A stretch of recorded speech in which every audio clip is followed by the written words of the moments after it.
Hello there. Go ahead and find your comfortable place for the night. You can let the day you've just had begin to fade into the background and just allow your body to feel the quiet support of the bed beneath it. Tonight we're going to tell a story, a very old story, so old that it doesn't really have an author. It's a story that seemed to just grow out of the earth itself, a story that our ancient ancestors would tell each other to explain one of the greatest and most gentle mysteries of the world, the mystery of the seasons. It's a story from a time, a long, long time ago, when the world was a much simpler and a much quieter place, a time when there was no such thing as winter. The world existed in a state of endless and of gentle and of warm and of predictable summer. The sun was always kind. The grain in the fields always grew tall. The flowers were always in bloom. It was a world without sadness, a world without loss, a world without the quiet and the cold and the deep and the necessary rest of a winter's night. This is the story of how that all changed. It is a story of a mother's love and a daughter's journey. It is a story of a quiet king who ruled a silent and a shadowy kingdom. And it is the story of 6 small and red and seemingly insignificant seeds that would forever change the rhythm of the world. You don't need to follow the story too closely. It is just a quiet and a gentle path for your mind to walk on as it slowly, and in its own time, makes its own journey into the soft and the quiet and the deeply restful darkness of the night. In this world before winter, in this time of endless, gentle summer, the earth itself was a different kind of place. It was a place that was not at war with itself. The ground was not a hard and a stubborn and a difficult thing to be broken open. It was a soft and a dark and a deeply receptive thing. It was a great and a quiet body, always ready to give life. And the soul of this gentle earth, the quiet and the patient heart that made it all happen, was one of the great goddesses. Her name was Demeter. She was not a goddess of the sky, like Zeus, with his loud and his dramatic thunderbolts. She was not a goddess of the restless and the changing and the unpredictable sea. Her kingdom was the solid and the dependable and the deeply peaceful ground beneath your feet. She was the goddess of the harvest, of the grain, of all the things that grew from the dark and the quiet soil. She was, in the simplest and the most profound sense, the mother. Her work was not a great and a striving effort. She did not command the seeds to grow. She did not force the trees to bear fruit.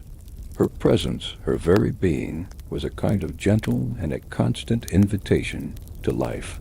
Imagine her walking through the world in the cool of the morning. Where her bare feet touched the earth, the grass would seem to grow a little greener, a little softer. If she rested her hand on the branch of an apple tree, the buds would feel her warmth and would begin to swell eagerly into blossoms. And the fields in this world were always full. The wheat grew in a great and a calm and a golden ocean, always ready for the harvest. There was no fear of famine.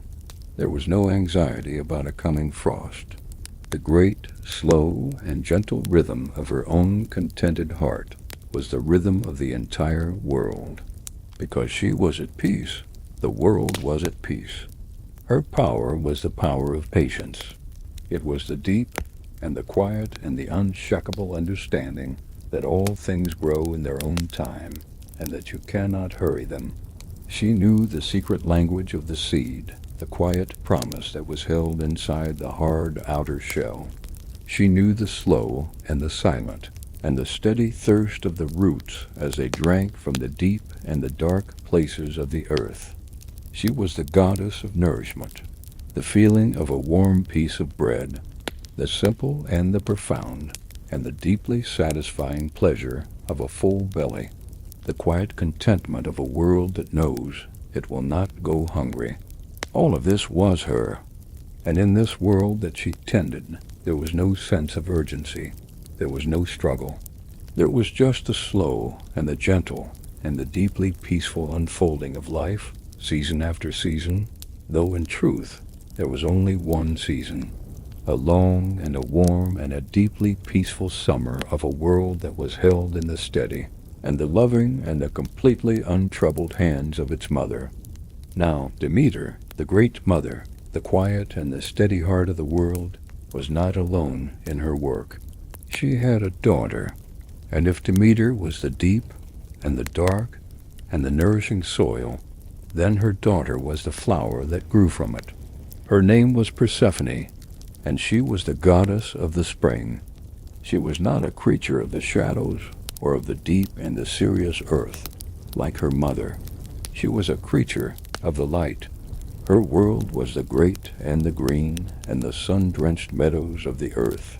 Her entire existence was a kind of gentle and a joyful and a completely untroubled game. Her work, if you could call it that, was to wander through these endless fields in the perfect warm air of the endless summer, and to gather flowers.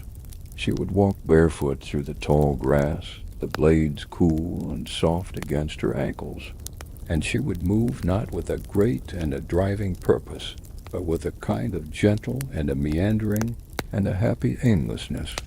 She knew the secret names of every single bloom, the deep purple iris, the sleepy red poppy, the wild and the fragrant and the delicate hyacinth. She was not just their admirer. She was their sister. The stories say that where she walked, flowers would spring up in her footsteps, eager to be near her. Her own breath was said to carry the scent of a field of wildflowers after a gentle rain. And she was never alone. She was always surrounded by her companions, the nymphs of the rivers and the woods, other gentle and joyful spirits of the natural world. And their days were a long and a slow and a very peaceful and a very beautiful song. They would weave crowns for their hair from the flowers they had gathered. They would tell quiet stories. Their laughter was a soft sound, like the rustle of leaves in a gentle breeze, a sound that was a natural part of the world's quiet music. And always, at the end of the day, she would return to her mother. Demeter, her work of silent and of patient and of deep growth complete, would see her daughter coming from across the golden fields, a bright and a shining figure, her arms full of the colors of the world, and a deep and a quiet and a perfect contentment would settle over the earth. The bond between them was the bond between the seed and the bloom, between the earth and the life that springs from it. It was a perfect and a complete and an unbroken circle of love. This was Persephone's entire reality. It was a life without a single shadow, a life without a single fear. She did not know the meaning of the word sadness. She did not understand the concept of loss. She had never felt the sting of a cold wind or seen the stark and the bare branches of a winter tree. Her world was a single and a beautiful and an endlessly repeating note of pure and of simple and of untroubled joy. She was the heart of the world's endless summer, and she believed in the innocent and the untroubled way that a flower believes in the sun, that this was how the world was, and this was how it would always be. While Demeter walked the warm and the sunlit fields of the earth, and while her daughter Persephone played in the bright and the flower-filled meadows, there was another world, a second kingdom that existed just beneath their feet, a world that was the perfect and the silent and the shadowy mirror of the one above. This was the Underworld. Now, in our stories, the Underworld is often a place of great terror, a place of punishment and of wailing ghosts. But in the quiet and the ancient and the more philosophical version of this story, the Underworld was something different. It was not a place of evil. It was a place of profound and of deep and of almost absolute stillness. Imagine a kingdom where there is no sun. The only light comes from the faint and the cold and the silvery glow of the crystals that grow from its dark stone walls. Imagine a kingdom where there is no sound, no wind in the trees, because there are no trees, no laughter, no shouting, no music, just a deep and a resonant and a completely unbroken silence. The great, slow-moving rivers that flow through this land are made not of water, but of forgetfulness, and they make no sound as they move. This was a kingdom of shadows. The souls of the dead, after they had lived their lives in the bright and the noisy world above, would come here to rest. They were not in pain. They were just quiet. They were like pale and gray and sleeping flowers, their time of vibrant color and of frantic growth now over. They had returned to the dark and the silent and the peaceful earth from which all things come. And this quiet and this silent kingdom had a king. His name was Hades, and he was not a demon or a monster. He was one of the great and the powerful gods, the brother of Zeus himself. But his nature was not like his brothers. He was not a god of the loud and the dramatic sky. He was a god of the deep and the silent and the hidden places. He was a king who was immensely wealthy. His kingdom was filled with all the precious metals and all the uncut jewels that lie hidden in the dark places of the earth. Gold and silver and diamonds, they were as common as pebbles in his silent palace. But he took no pride in this wealth. It was just a part of the quiet and the glittering and the unchanging nature of his world. And he was a king who was utterly and completely just. In his kingdom there was no difference between a great king from the world above or a poor farmer. All the souls, when they arrived, were simply souls.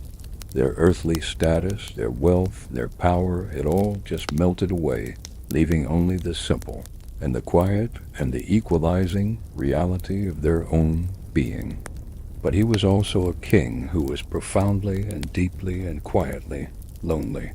He ruled over a kingdom of silent, sleeping shadows.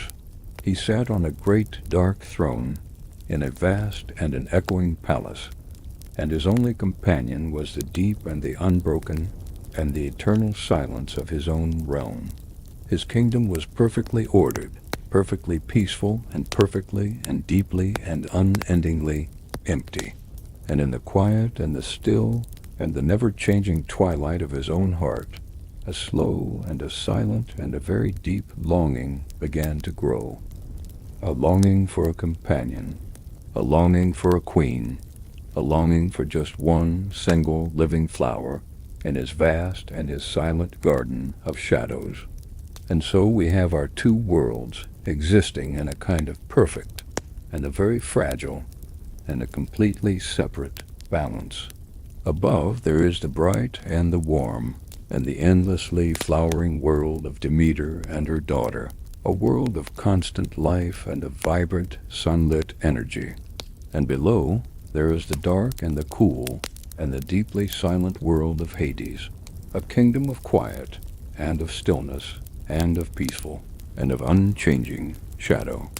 And the story tells us that there were a few very rare and very secret places where these two worlds came very, very close together.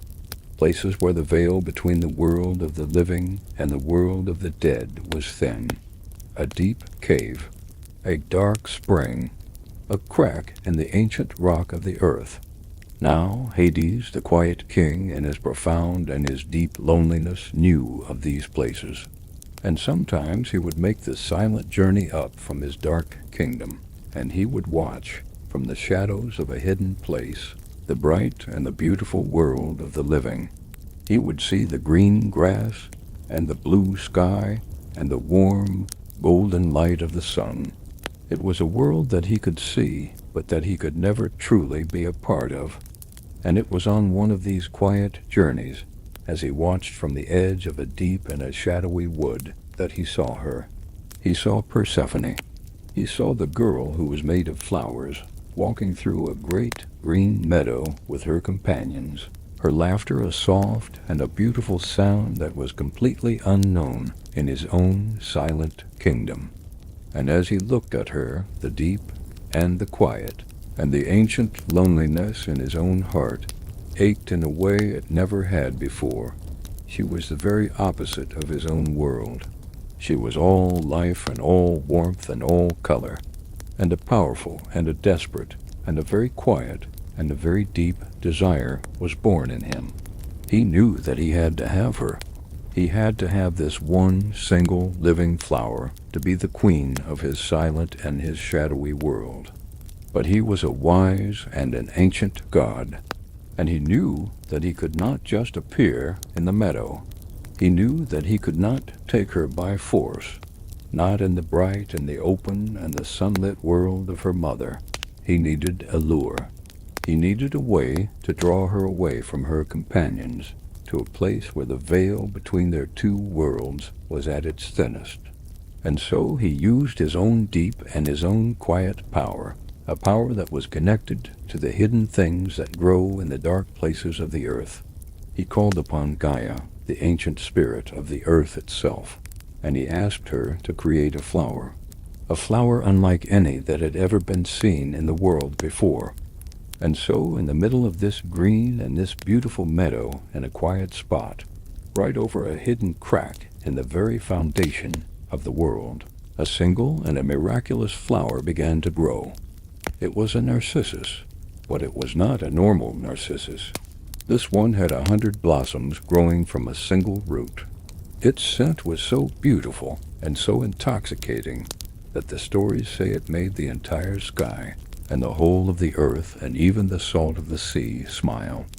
It was a flower of impossible and of unearthly beauty.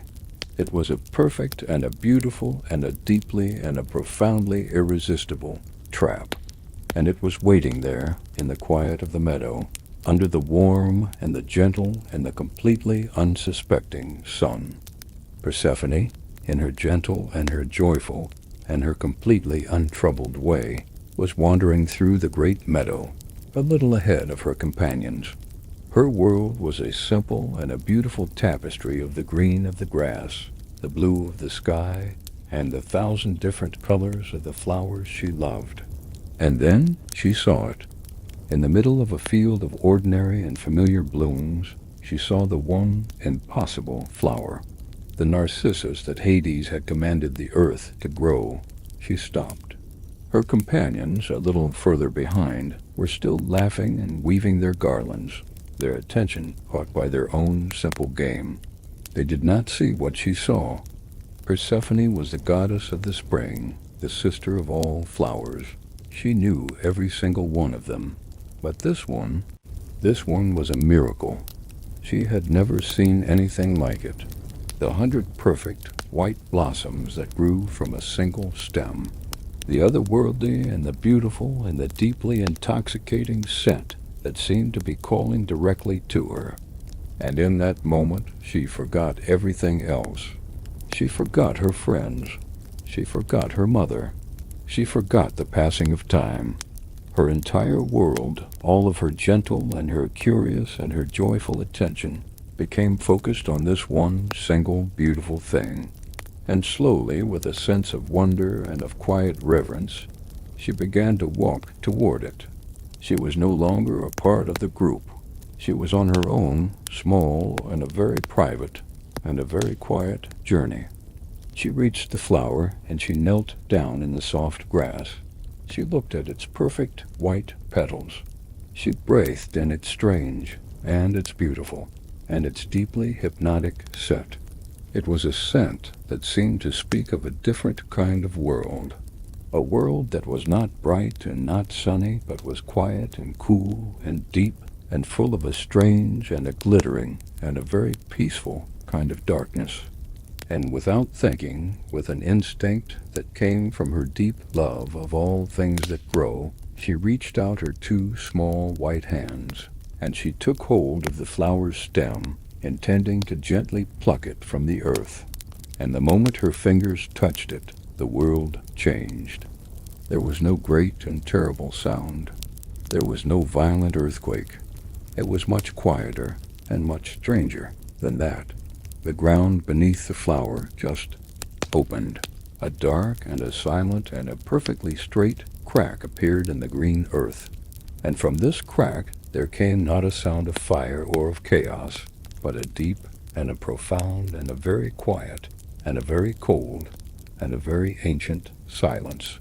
And the warm, sunlit air of the meadow was suddenly filled with the cool and the damp and the earthy smell of a deep and a hidden and a long undisturbed place. And then from this silent opening he rose, Hades, the quiet king. He rose not in a cloud of smoke, but in a great and a silent chariot, pulled by 4 magnificent and completely black horses. He was not a monster. He was a king, a tall and a dark and a very powerful and a completely silent figure. His face was not cruel. It was just filled with a deep and a profound and an eternal and an unshakable kind of sadness. He did not speak a word. He just gently and with a quiet and an irresistible strength lifted Persephone from the grass and placed her in the chariot beside him.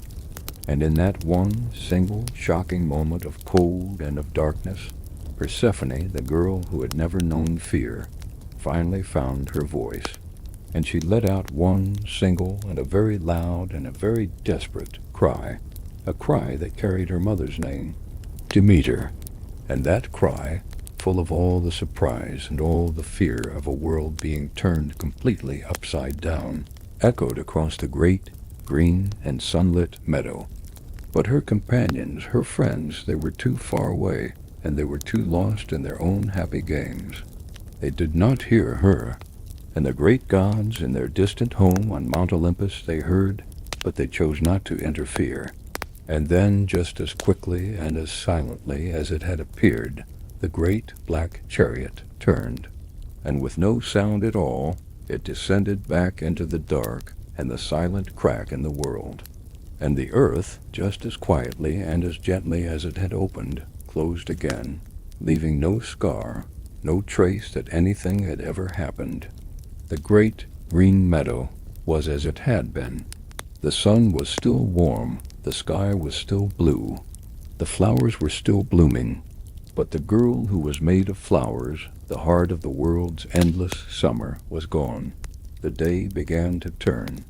The bright, high sun of the afternoon began to soften, its light turning from a brilliant white to a warm and a gentle gold. And the nymphs, the companions of Persephone, finally looked up from their games and their flower weaving, and they realized, with a small and a quiet and a slowly growing sense of unease, that they were alone. They called her name, Persephone, and the only answer was the gentle rustle of the wind in the tall grass. They began to search. They walked through the great green meadow, their laughter now replaced by a quiet and a worried calling. But they could not find her. It was as if she had just dissolved, as if she had been a dream that they had all been sharing, and they had all, at the exact same moment, woken up. And as the sun finally began to set, painting the western sky in shades of orange and of purple, a deep and a cold and a very real fear began to take root in their hearts. And they knew that they could not face her mother, the great and the powerful Demeter, without her. And so Demeter, in her own quiet and her own patient way, began to wait. She finished her work of tending to the growth of the world, and she waited for the familiar and the joyful sight of her daughter, returning from the fields, her arms full of flowers, her face bright with the stories of her day. But as the twilight deepened into a true and a star-filled darkness, her daughter did not come, and a feeling that Demeter had never ever known before began to stir in her own steady and her own very calm heart. It was a feeling of anxiety, a feeling that something was wrong. She lit 2 great torches from the fires of the volcano, Mount Etna, and with these 2 sputtering, and these 2 smoky, and these 2 desperately bright lights held high in her hands, she began her own search. She was the mother, looking for her lost child. And for 9 long days, and for 9 long nights, she did not stop. She did not eat. She did not drink. She did not rest. She became a wandering and a frantic and a deeply grieving figure, a shadow of the calm and the steady goddess she had once been. She walked the entire known world. She asked every single person she met, the farmers in their fields, the shepherds on the hillsides, the sailors on their ships, and no one could tell her anything. No one had seen a thing. It was as if her daughter had been swallowed by the earth itself. And as she traveled, she carried her 2 torches with her, and they cast a strange and a flickering and an unnatural light on the world. And a strange and an unnatural thing began to happen. The world, which had always known her as the calm and the life-giving mother, now only knew her as this grieving and this frantic and this deeply sorrowful being. And the world began to reflect her own inner state. The seeds in the dark ground, which had always felt her gentle and her life-giving warmth, now only felt the cold and the barren chill of her grief, and they refused to grow. The trees, which had always felt her quiet encouragement, now felt her deep and her distracted sorrow, and their leaves began to wither, and their fruit began to fall. She was so consumed by her own search, by her own personal and her own very great pain, that she had completely forgotten her work. She had forgotten that she was the mother of all things that grow, and her own personal winter had begun. A winter of the heart, and it was a winter that was about to spread to the entire and the unsuspecting and the completely unprepared world. Demeter's search was fruitless. 9 days and 9 nights of frantic and of desperate and of torch-lit wandering had given her no answers. Her daughter was simply gone.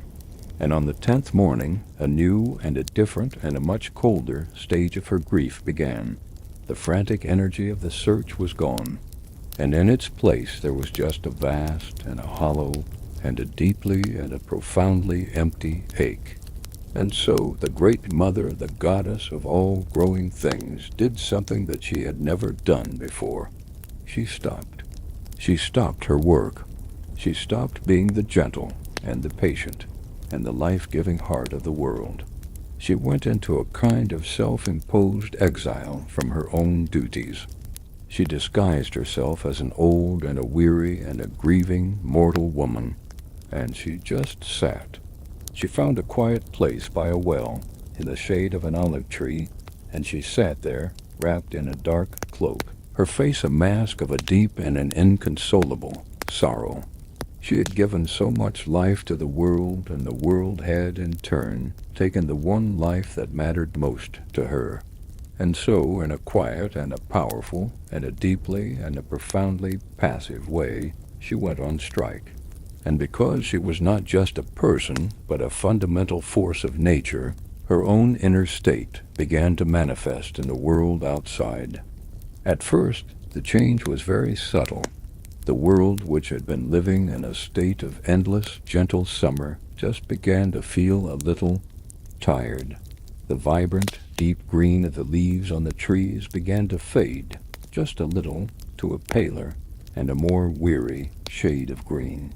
The flowers in the meadows, which had always bloomed with a joyful and an irrepressible energy, now seemed to open with a little less enthusiasm. Their colors seemed just a little bit less bright.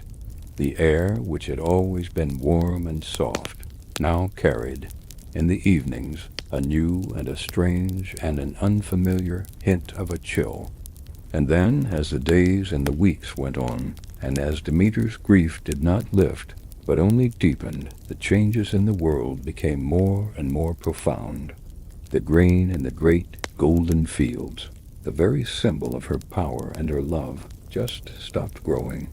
The stalks, which had been reaching up so eagerly toward the sun, now stood still, as if they were listening for a sound they could no longer hear. And then, slowly, they began to wither. The golden color faded to a dry and a dusty and a lifeless shade of brown.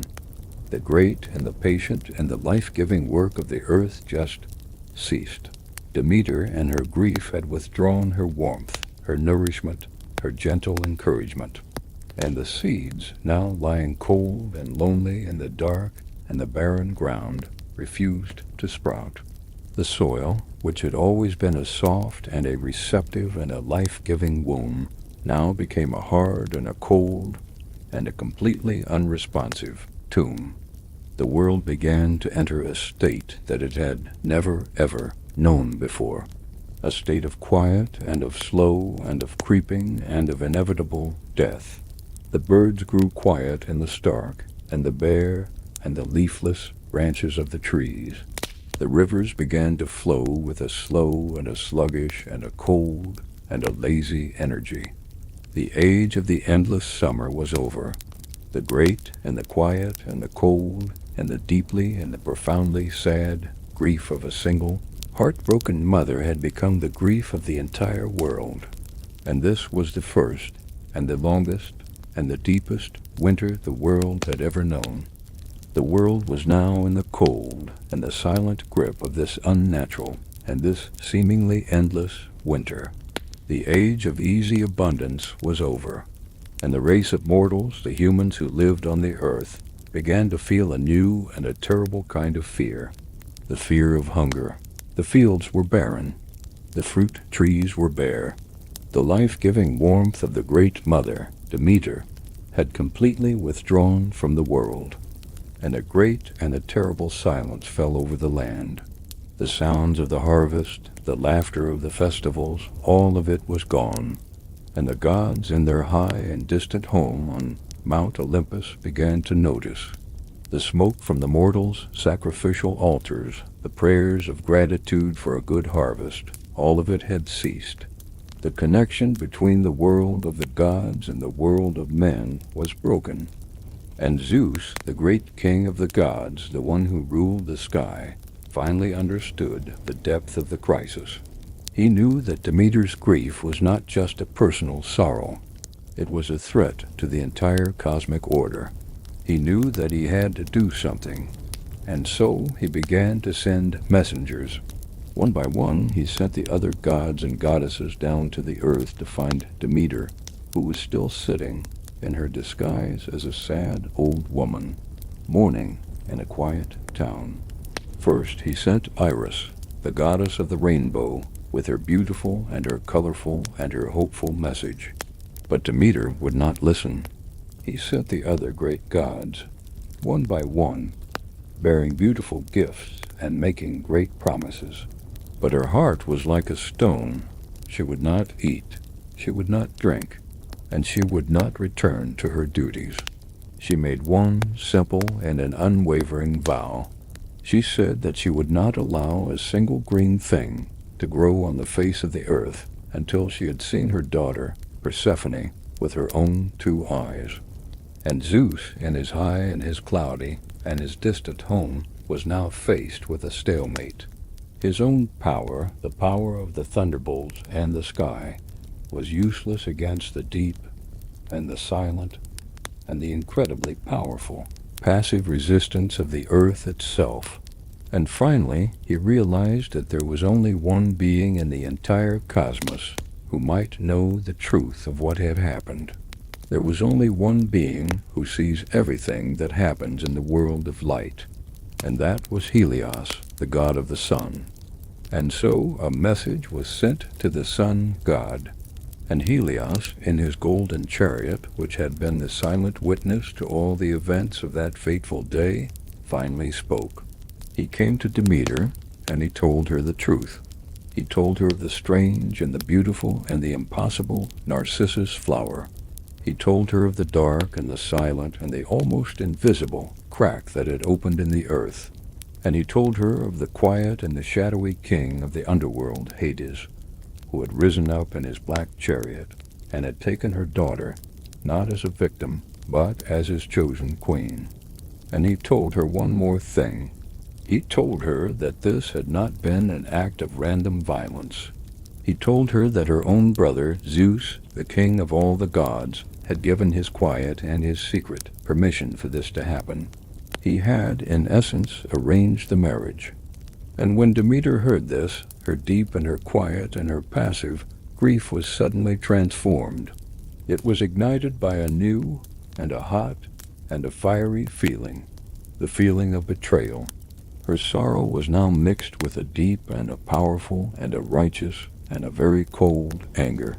And she knew now with an absolute and an unwavering certainty that she would never ever yield until the king of the gods himself intervened and brought her daughter back from the silent and the shadowy kingdom below.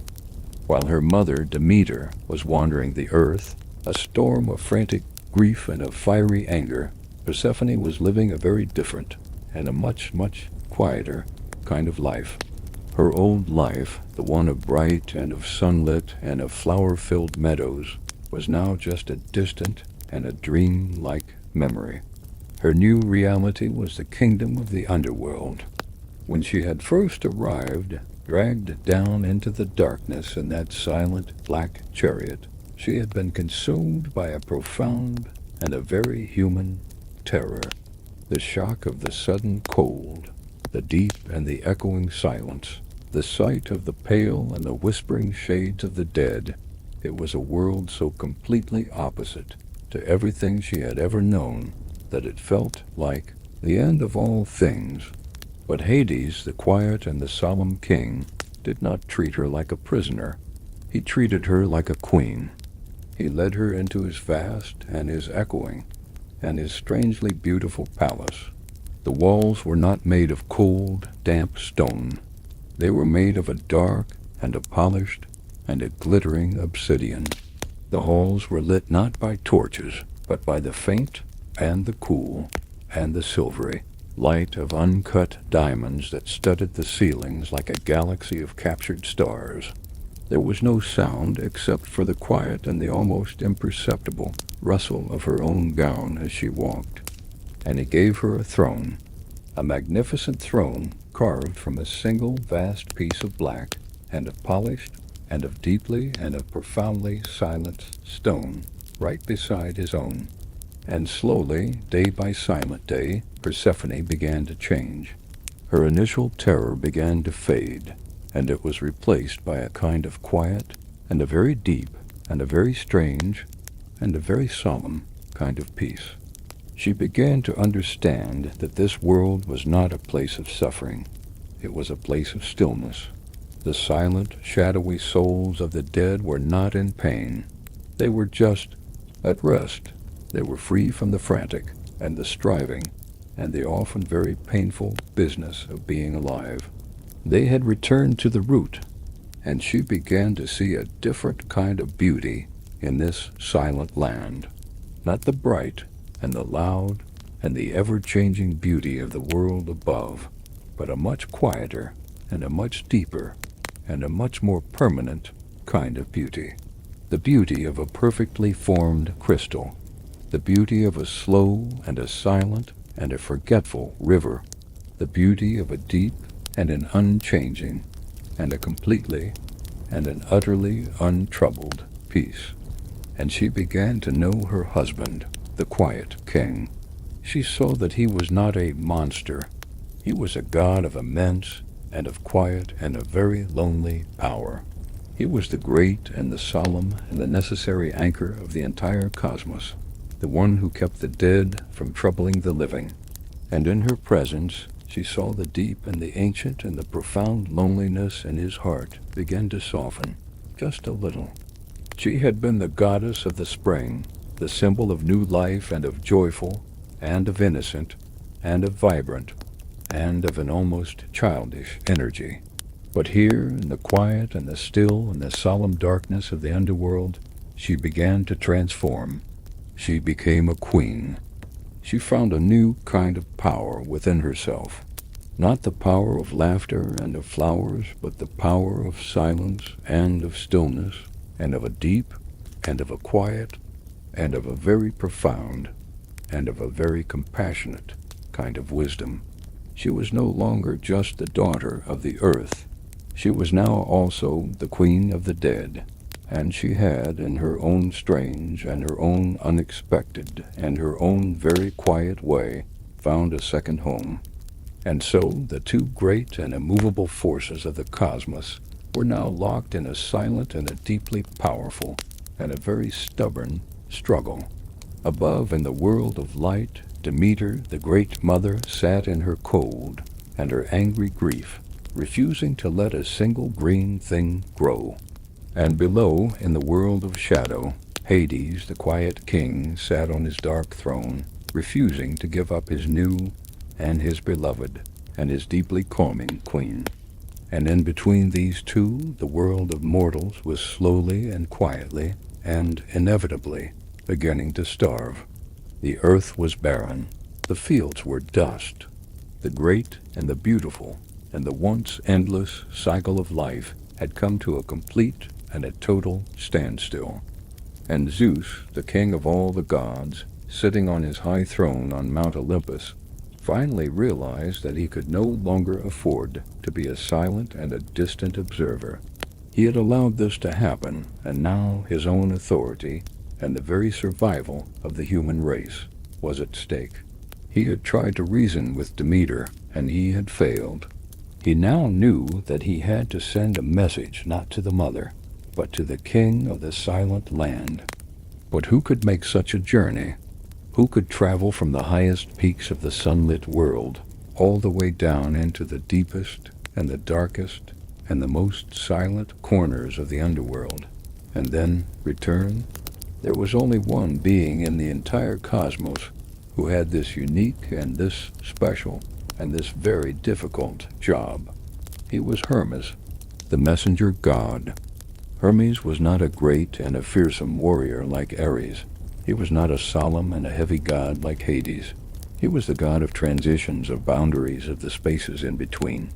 He was quick, and he was clever, and his feet were adorned with small, and with beautiful, and with magical wings that allowed him to travel faster than any other being. He was a creature of the air, a being of gentle and of skillful, and of diplomatic, and of persuasive words.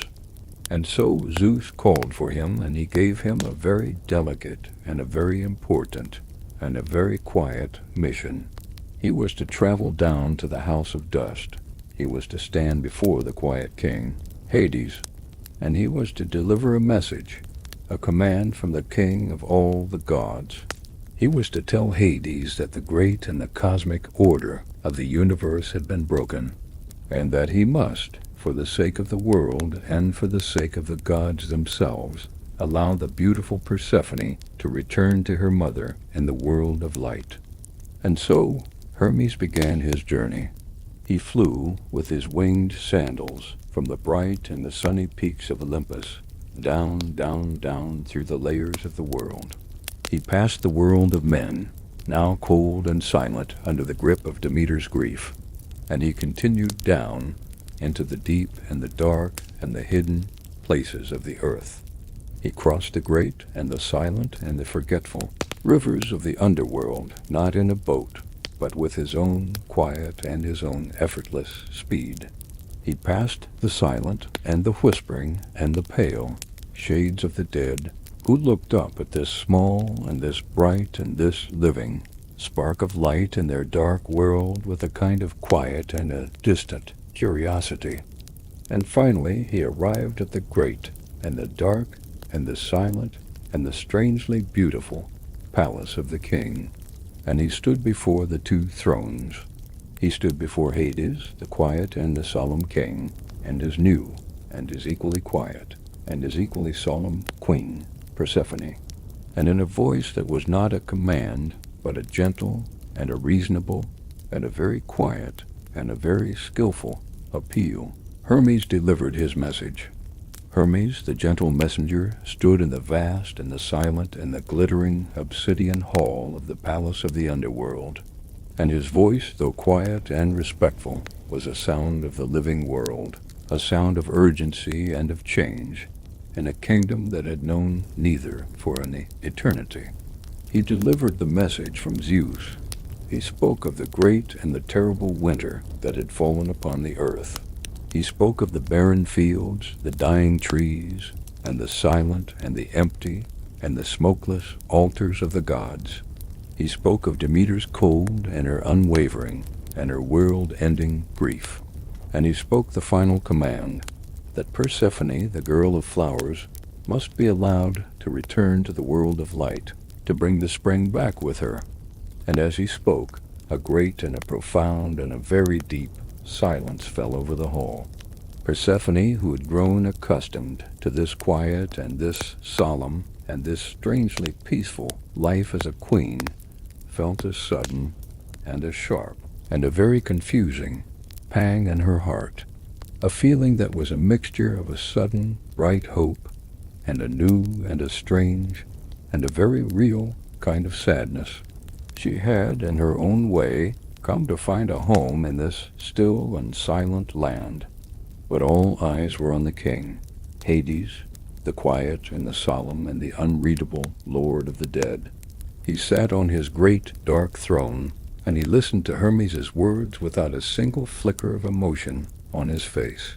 He was the great anchor of the cosmos, a god of things that do not change, and the entire world was now asking him to do the one thing his entire being resisted, to let something go. And he knew that he had no choice. A command from Zeus, the king of all the gods, could not be ignored.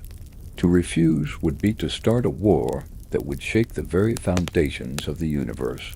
He was a king, and he understood the laws of power. And so, with a quiet and a slow and a very heavy nod, he agreed. He turned his deep and his dark and his completely unreadable eyes to his young queen Persephone, and he said to her in a voice that was as quiet as the rustle of a ghost's robe, "You may go, my queen. You may return to your mother in the world of light. Go and ease her great sorrow." And a great and a bright and a joyful smile, the first such smile that the underworld had ever seen, blossomed on Persephone's face. The joy of her return, the thought of the sun and the flowers and her mother, filled her heart completely. But Hades was a very old and a very wise and a very clever god, and he knew of another, much older, and a much deeper, and a much more inescapable law. It was the ancient and the unbreakable law of the underworld. And the law was this, that anyone who eats the food of the dead can never ever fully return to the world of the living. They are bound to the land of shadows forever. And as Persephone stood up, her heart full of the light and the joy of her impending return, the quiet king made one last and a very gentle and a very fateful and a very clever request. He said to her in a voice that was full of a quiet and a very gentle and a very sad kind of kindness, "Before you go on your long journey, you must be hungry. Let me give you one small thing to eat, just to give you strength for the road." And he offered her a fruit that he had grown himself in the dark and the silent and the strangely beautiful gardens of his own kingdom. It was a pomegranate, a dark and a leathery and a very unassuming fruit on the outside, but on the inside it was filled with a treasure of glittering and of jewel-like and of deeply and of profoundly red seeds.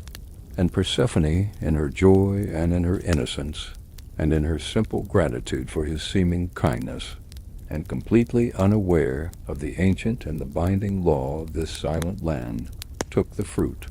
And she ate. Let's just stay in this one, quiet, in this deeply and this profoundly fateful moment. The entire vast and echoing hall of the palace of the underworld is filled with a silent and a waiting and a very heavy kind of tension. Hermes, the gentle messenger, is waiting, his winged sandals ready for the long journey upward. Persephone is standing, her heart a bright and a joyful and a completely unsuspecting sun, ready to return to the world she has missed so dearly. And the quiet king, Hades, is sitting on his great dark throne, his face a mask of solemn and of unreadable and of very patient shadow as he watches his young queen. And in her hand she is holding the fruit of his kingdom, the pomegranate. On the outside it is a dark and a tough and an unimpressive-looking thing. It is not like the sweet and the soft and the sun-ripened fruits of her mother's world. It is a fruit of the darkness, a fruit that has grown slowly and quietly and patiently in a land without a sun. And Persephone, with a simple and an innocent and a completely untroubled thought, breaks it open. And on the inside it is not a dull or a lifeless thing. It is a treasure. It is a universe of 100 tiny and of glittering and of perfectly formed seeds. Each one is a deep and a blood-red and a translucent little jewel. They are the hidden and the beautiful and the deeply and the profoundly concentrated life force of the silent land. And in her simple and her thoughtless and her very human hunger, she takes a few of these seeds into her mouth. She is not thinking of the consequences. She is not aware of the ancient and the binding law of this quiet kingdom. She is just a young woman taking a small bite of food before a long journey. And the story is very specific. It tells us the exact number. She eats six small and red and jewel-like seeds. And as she swallows them, a strange and a subtle and a very quiet and a very profound change happens. There is no great and dramatic clap of thunder. There is no magical flash of light. It is much quieter than that. It is a change that happens on the inside. With each seed that she eats, a tiny and an invisible, and a completely and an utterly unbreakable thread of darkness is woven into the bright and the sunlit fabric of her own being. She does not feel it at first. She is still full of the joy of her return, but the quiet king Hades sees it, and he knows that he has won. He has not won by force. He has not won by breaking the laws of the gods. He has won in a much quieter and a much more clever and a much more permanent way. He is won by the simple and the ancient and the completely and the utterly inescapable laws of his own kingdom.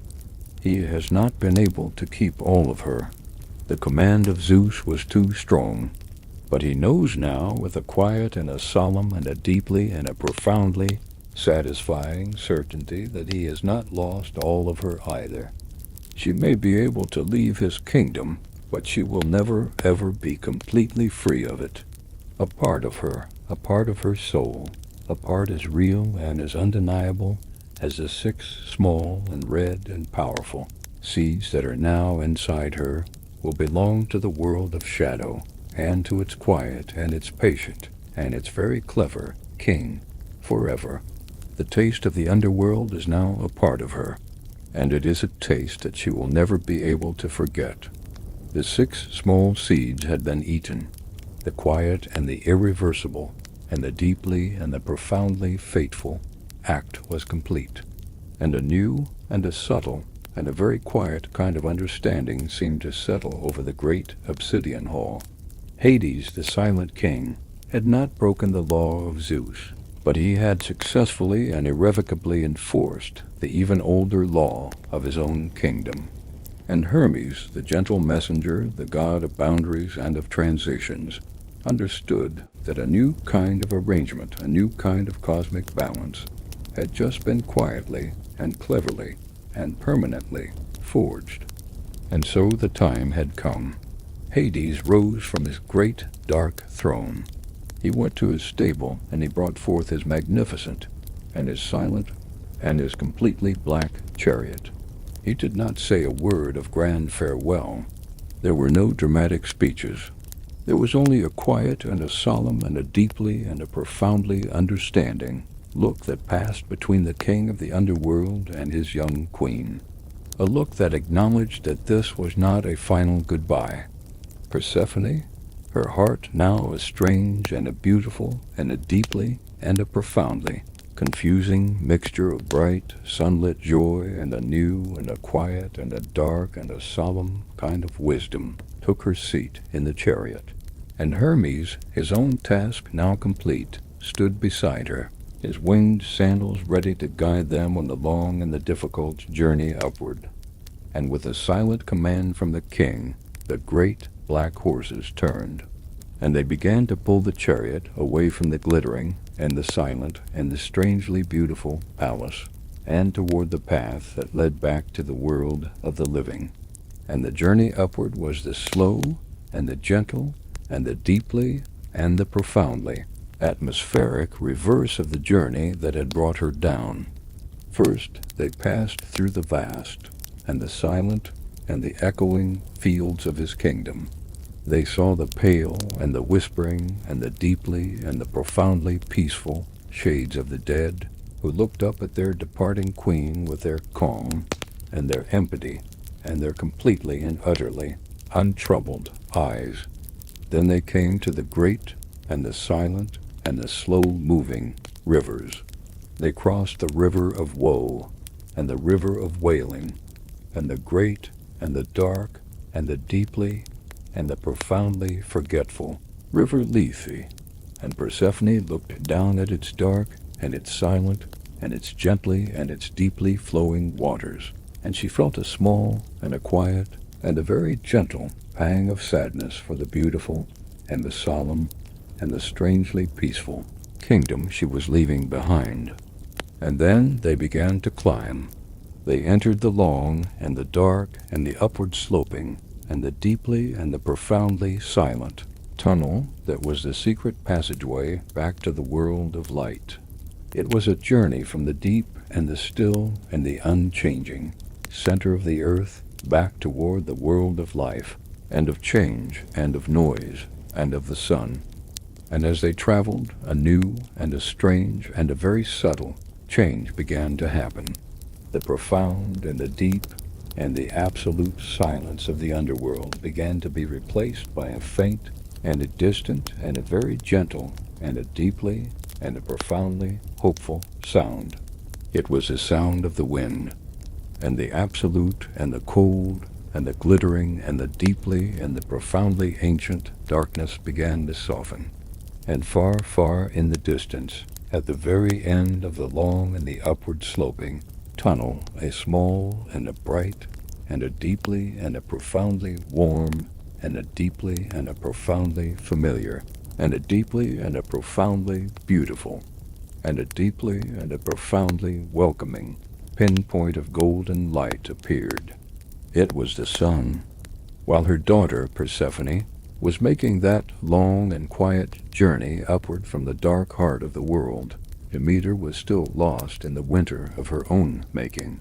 She sat in the silent temple she had built for herself, a figure of cold stone, wrapped in a dark cloak, her heart a frozen and a barren thing. She was a goddess of life who had completely forgotten the feeling of warmth. She was not aware of the deal that had been struck in the kingdom below. She was not aware of the gentle messenger, Hermes, now guiding her daughter back toward the light. All she knew was the vast and the hollow and the seemingly endless ache of her own loss. But then something began to change. It was not a sound. It was not a sight. It was a feeling, so faint and so deep inside her that at first she thought it was just a memory. It was a tiny and a warm and a deeply familiar stirring in the very root of her own being. It was the feeling a sleeping seed might have deep in the cold, dark earth when it senses the very first and the most distant and the most gentle promise of a coming spring. It was the feeling of a connection she had thought was severed forever, a thread of life that was now, somehow, and from a very great distance, being re-established. And for the first time in a very long time, Demeter, the great mother, stood up. She left the dark and the cold silence of the temple, and she walked out into the world that her own grief had frozen. And as she walked, her attention was no longer on her own sorrow. It was on this new and this fragile and this deeply hopeful feeling, this tiny, warm thread pulling gently at her heart. And as her own inner world began to thaw just a little, the world outside, which was a perfect mirror of her own soul, began to respond. She looked at the great and the bare and the skeletal branches of an old oak tree, and as she watched, a tiny and a green and a completely and an utterly impossible little bud began to swell on one of the branches. It was a small and a quiet and a deeply courageous act of life in a world that had forgotten what life was. She looked at the hard and the cold and the frozen earth of a great field, and as she looked, a single and a green and a tender and a deeply brave little shoot of wheat pushed its way up through the hard and the unforgiving ground. The ice on the silent rivers, which had been a thick and a heavy and an unmoving sheet, began to make a quiet, cracking sound. A single sleepy bird who had been huddled and silent for months in the cold branches of a pine tree, tentatively, and then with a growing and a joyful confidence, began to sing. The world was not yet in a state of full and a vibrant spring. It was not a sudden explosion of life. It was something much quieter and much more beautiful. It was the world holding its breath. It was a moment of quiet and of gentle and of slow and of deeply hopeful awakening. The great mother, Demeter, stood in the middle of this thawing world, and for the first time in a very long time, she felt not the pain of what she had lost, but the profound and the beautiful and the deeply and the overwhelmingly hopeful feeling of what was about to return. And so the two journeys finally came to an end at the very same moment. Persephone in her dark chariot rose up through the final inches of the earth and emerged, blinking, into the gentle and the unfamiliar light of the sun. And at that exact same time her mother, Demeter, walking through the slowly awakening fields, arrived at that very same spot. The great mother, her heart now a thawing and a hopeful and a living thing, saw her daughter, not the pale and the solemn queen of the silent land, but her daughter, the girl of flowers, returned to the world of light. And Persephone saw her mother, no longer a figure of cold and of stone-like grief, but the warm and the living and the deeply and the profoundly loving heart of the earth. And in that moment, the last of the great winter finally broke. A great and a joyful and a life-giving wave of warmth and of energy surged out from Demeter's heart and washed over the entire world. The small and the brave and the tentative green shoots in the fields suddenly began to grow with a wild and a joyful and an unrestrained abandon. The buds on the trees, which had been small and tight, burst open into a riot of green leaves and of white and of pink blossoms. The rivers, now free of their ice, began to flow with a happy and a talkative and a lively energy.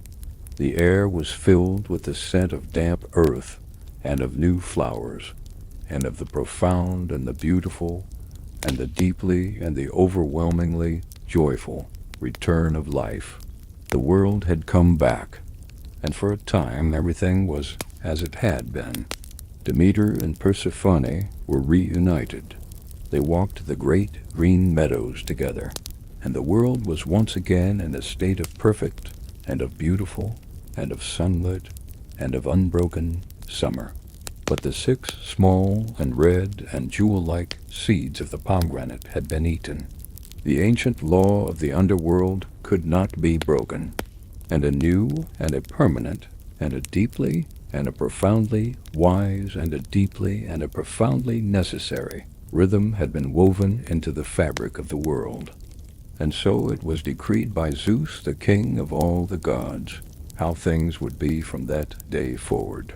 For 2/3 of the year, for the time of the spring and the time of the summer, Persephone would live with her mother, Demeter, in the world of light. And during this time, Demeter's heart would be full of joy, and she would pour all of her love and her warmth and her life-giving energy into the earth, and the world would be a place of growth, of abundance, of life.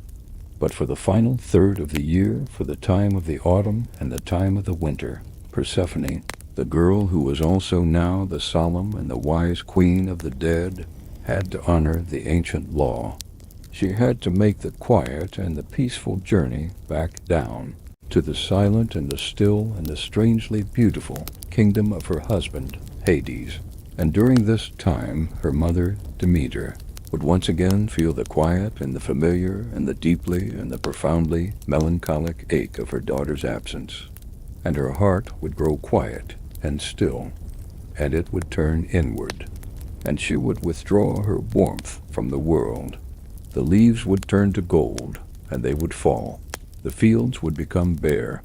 The earth would grow hard and cold, and the world would be given the great and the quiet and the deeply and the profoundly necessary gift of a time of rest, a time of stillness, a time of a deep and a quiet and a very peaceful and a very necessary sleep. And so the story comes to its quiet and its gentle end. The great and the cosmic bargain was struck, and the world was given its seasons. It was given the bright and the joyful and the vibrant life of the summer, and it was given the deep and the quiet and the profoundly peaceful and the deeply and the profoundly necessary rest of the winter. And just like the great earth itself, we too have our seasons. We have our time for brightness and for growth and for doing, and we have our time for darkness and for stillness and for rest. And this time right now is your own quiet and your own personal and your own very peaceful winter. It is a time not for striving, but for settling. A time not for growth, but for returning to the root. So allow the story to fade now. Allow the day to fade, and just sink into the deep and the quiet and the profoundly restful peace of your own necessary winter.